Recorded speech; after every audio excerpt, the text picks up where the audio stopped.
Sveiki, sveiki. Žinot, mano kanalui kaip lapui prie šiknos pastaruoju metu vis limpa tendencija, kad sukuriu video apie tai, kokie yra Lietuvoje dvigubi teisėsaugos standartai.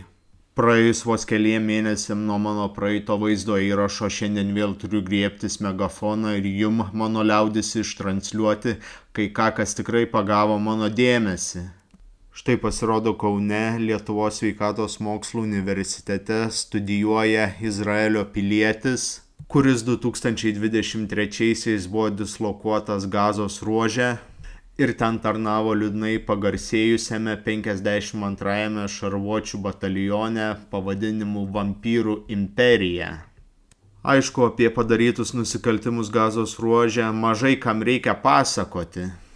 Viena advokatų bendrija spaudė generalinę prokuratūrą, kad jinai pradėtų tyrimą, bet atrodo, kad tyrimo jinai nepradės.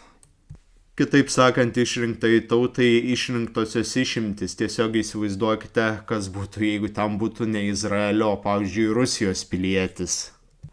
Situacija būtų visiškai kitokia. Už karo nusikaltimus greičiausiai būtų pradėtas ikiteisminis tyrimas, tada greičiausiai būtų pradėtas teisminis tyrimas, galų gale asmuo būtų nubaustas kalėjimu arba deportacija. Tiksliau kalėjimu, greičiausiai kalėjimu.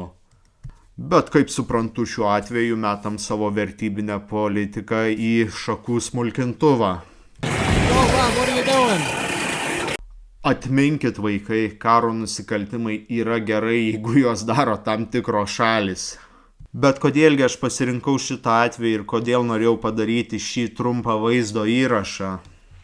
Ogi tai, kad Antanas Kandrotas Celofanas vėl keliauja į kalėjimą ir būsiu atviras, tikrai nesu šito veikėjo gerbėjas, bet tai, ką pamačiau ir paskaičiau šiame straipsnyje, man totaliai nunešė stogą. Antanui Kandrotui Celofanui teismas skyrė 1 metų laisvės atėmimo bausmę.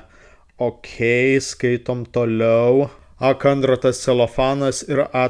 Lobovas pripažinti kaltais dėl neapykantos kurstymo. Tai yra dėl neapykantos kalbos prieš buvusį Seimo narį Tomą Vytautą Raskevičių. Dieve, jau netgi šitie vardai yra tiek įsirėdžiai atminti epizodų ir dėl viešosios tvarkos pažeidimo. Tai va, mano mėlyjei, karo nusikaltimai ir tai yra priimtina ir nebaudžiama, bet neduok dieve pakalbėsi blogai apie tai, iš karto atsidursi kalėjime. Cirkai, aš jums pasakysiu tikrų tikriausiai.